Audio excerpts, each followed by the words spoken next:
We've been talking about the 5 basic principles, and the basic truths that unity teaches are not new, and they've been taught across time.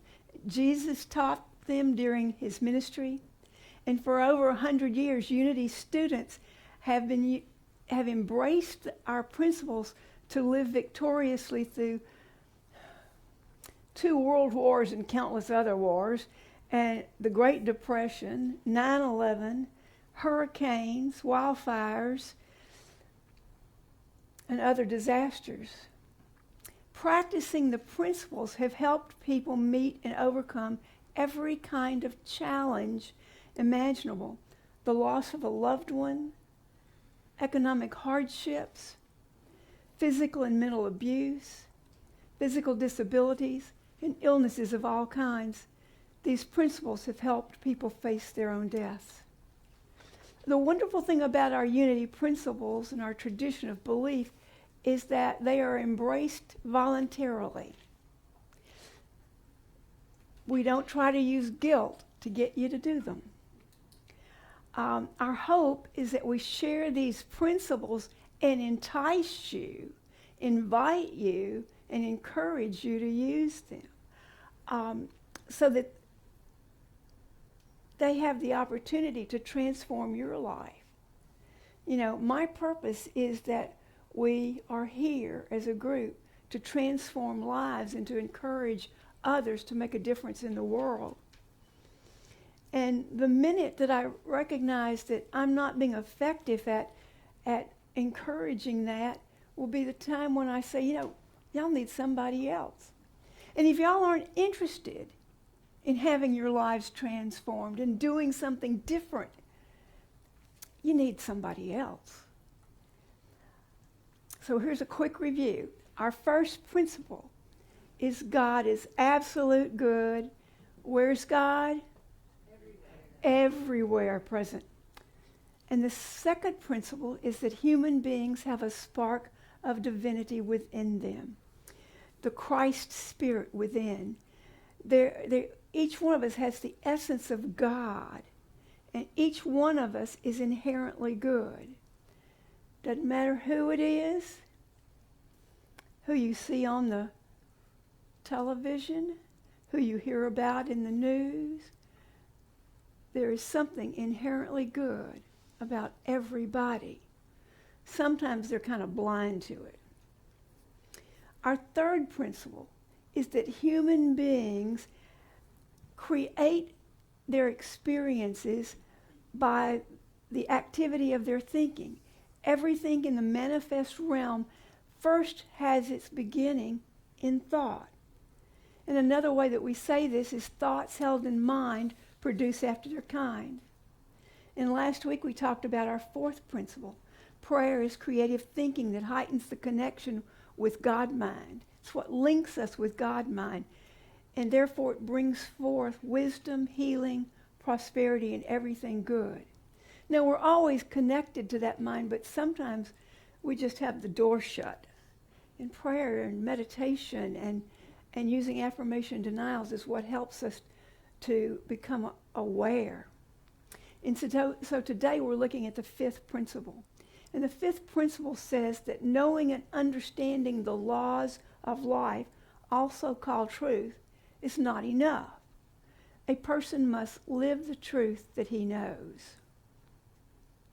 So as the saying goes, here's where the rubber meets the road. The principles that we've been talking about, Jesus' teachings that we've related, are all wonderful if they're put to use.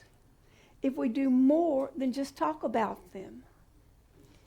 About a century ago, Charles and Myrtle Fillmore, co-founders of Unity, began to work with these principles. And they began to live by this belief that their thoughts had power, and they acted every day taking these principles in their lives and thinking about them and working with them. And Myrtle Fillmore had a tremendous healing after she prayed for a year and had thoughts about how her body did not inherit illness for a year. So sometimes it doesn't happen overnight. It takes concerted effort, consistent effort.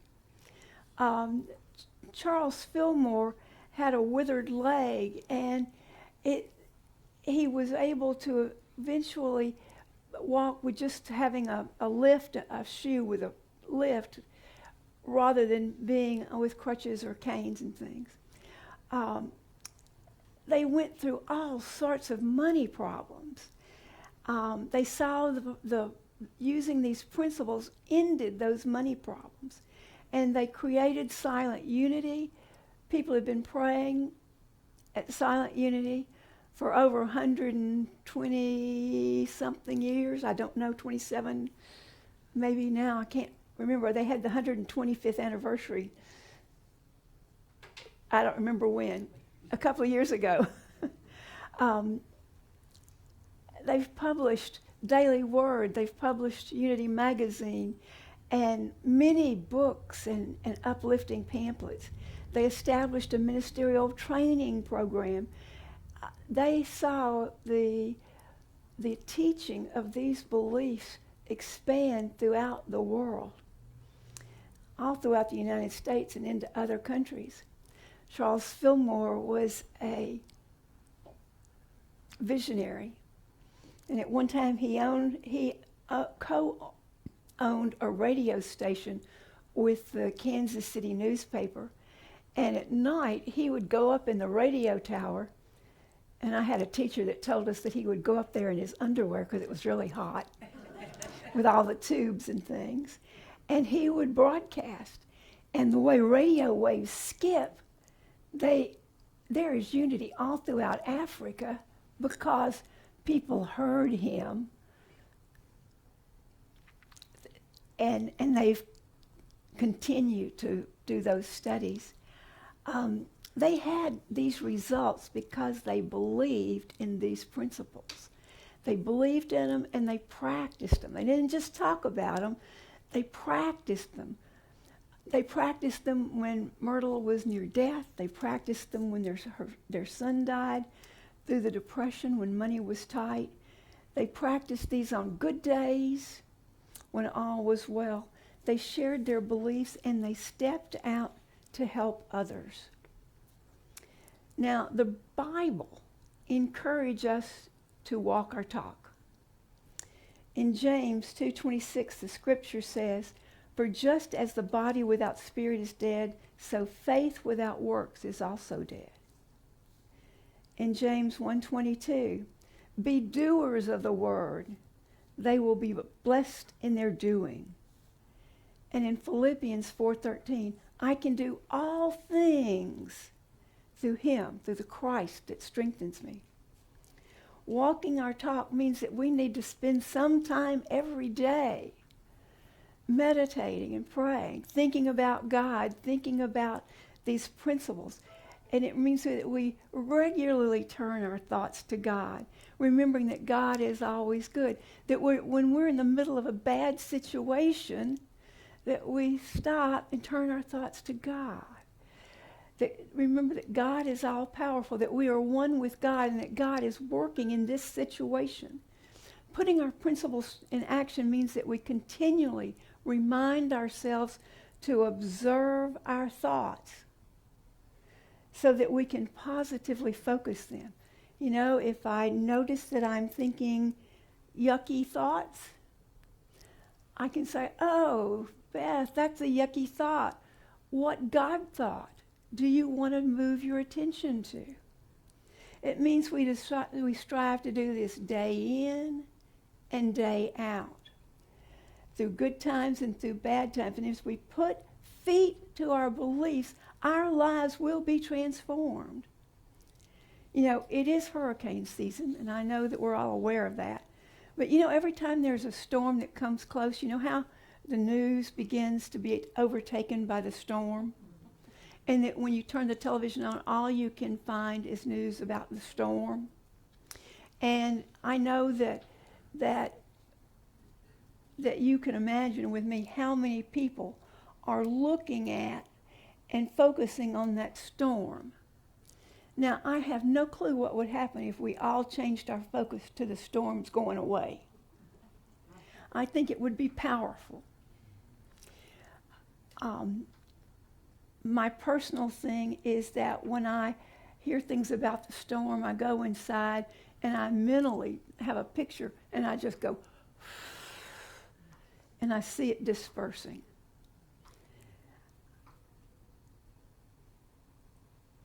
I can't help but wonder what would happen if we had all those people that are looking at television about a storm. What if they spent just a few minutes in prayer?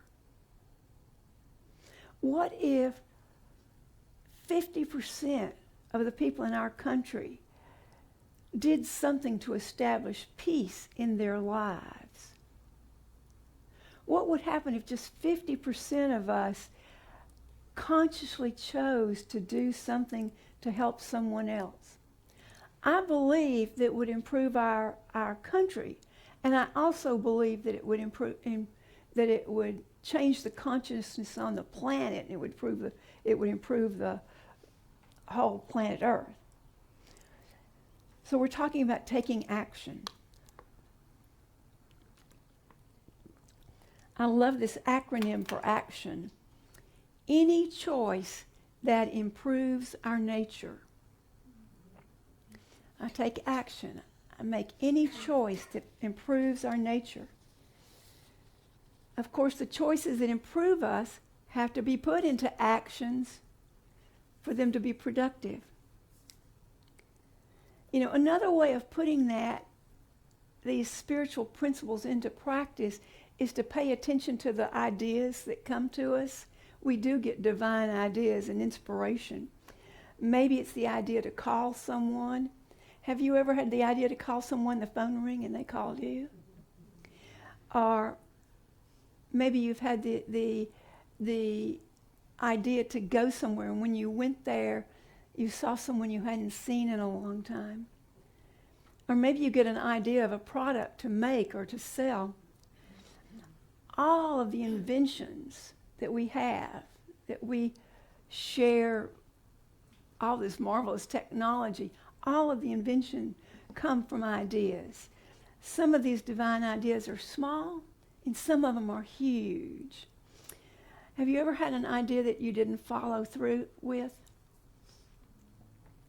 I went to Ollie's and I was looking for a frame, and I found a frame that I liked, and there were two of them, and one of them had a blemish and the other one was perfect. And the one with the blemish had a price tag on it. The one without a blemish had a barcode. I put the one that was perfect in my cart, and as I turned to walk away, I had this idea: you should take both of those up to the counter. Did I listen? And when I got up to the counter, did the barcode work? Did they have to find someone to go find the other frame? And of course, there'd only been one of them. It took them a little bit of time. Now, if I had listened, I would have saved myself and the cashier and the people in line. I would have saved us all about 5 minutes. But I didn't listen.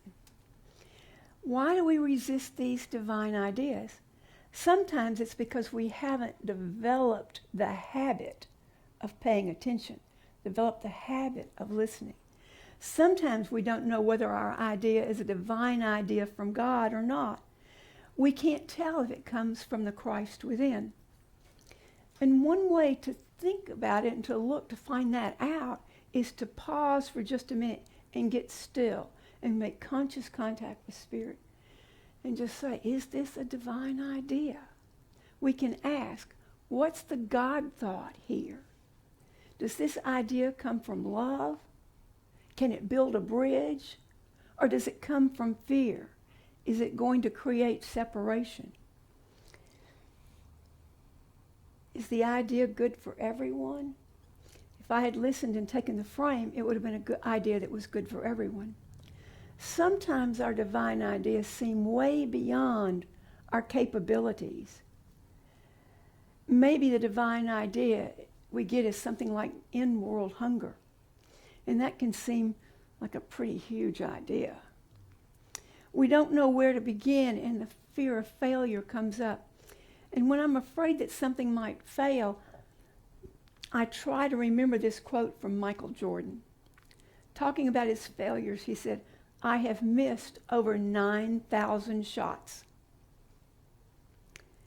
I've lost over 300 games. 26 times I took the game-winning shot and missed. And because of these failures, I'm a success." Profound, isn't it? The Bible tells us to be doers of the word, not just hearers only. Daily we can ask ourselves, am I a selective doer? Do I practice love with one person and not another? Do I see the Christ within one person and refuse to see the possibility of the Christ within another? Am I a fair weather doer? Do I only help people when it's convenient? If we are to live by unity principles, and if we are to follow the teachings of Jesus, we learn to do that which we thought impossible, and we do good for those who are the hardest to love. And we do good for those who are the hardest to love. We can't let ourselves off the hook, thinking that the world will improve by somebody else's efforts. We think about Martin Luther King. He didn't sit back and say, somebody ought to fight for civil rights. Gandhi didn't say, how can just one Indian attorney transform a nation? There is a power that's in you and a power that's in me, that's in each one of us. A soul force that can make changes for the better. That fire is burning in you and it's burning in me right at this moment. There was a nurse who took a tired, anxious serviceman to the bedside, and she said to the patient, "Your son is here," she said to the old man. She had to repeat the word several times before the patient's eyes opened. Heavily sedated because of the pain of his heart attack, he dimly saw a young man in a Marine Corps uniform standing there. He reached out his hand. The Marine wrapped his tough fingers around the old man's limp fingers and squeezing the message of love and encouragement. The nurse brought a chair and the Marine sat down by the bed.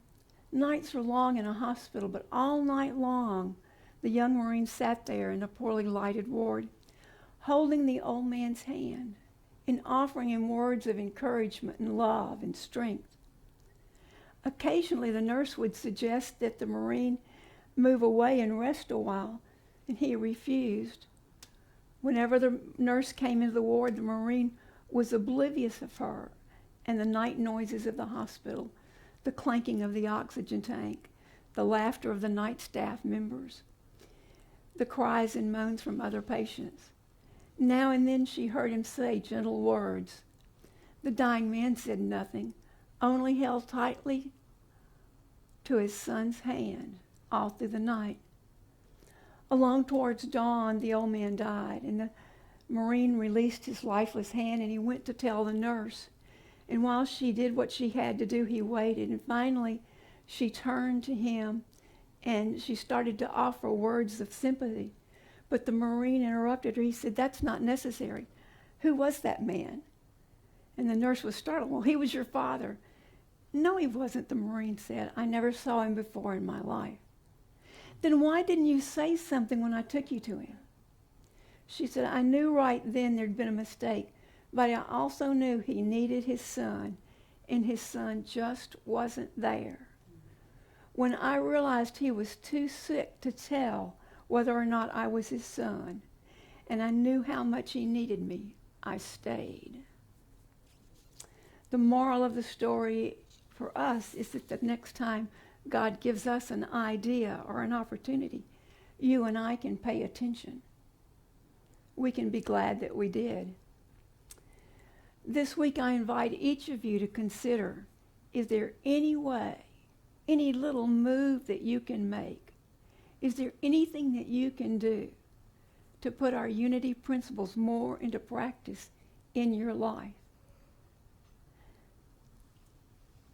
If you put these principles to use in your life, they will transform your life.